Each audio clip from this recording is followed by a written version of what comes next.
If you think revenge stories are dramatic, wait until you hear about the African queen who declared war on an empire and burned the kingdom that once tried to enslave her.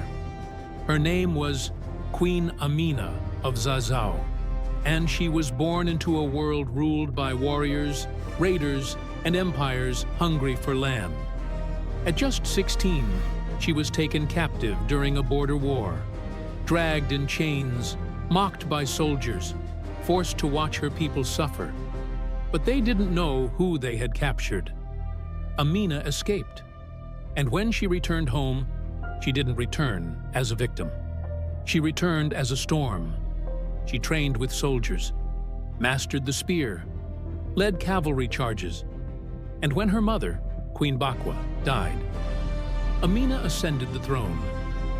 The girl they once tried to enslave was now queen of the very kingdom they wanted to destroy, and she had not forgotten.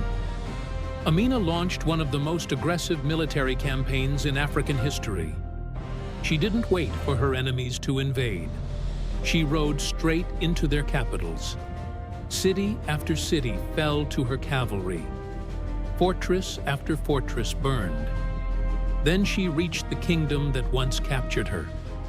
The soldiers who had dragged her in chains now stared at her war banners rising over their walls. Amina ordered her army forward. The gates were smashed open. The city was taken. But she wasn't done. She commanded her warriors to burn it. Every barracks, every fortress, every symbol of the power that once tried to break her. The kingdom that enslaved her was reduced to ash. In the years that followed, Amina built an empire stretching hundreds of miles. She controlled trade routes, dominated rival kingdoms, and built massive defensive walls that still stand today, known as Amina's Walls.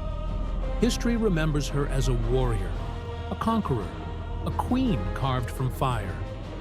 But the people who once tried to enslave her, history barely remembers they existed. Because Amina didn't just take revenge, she erased her enemies from the map.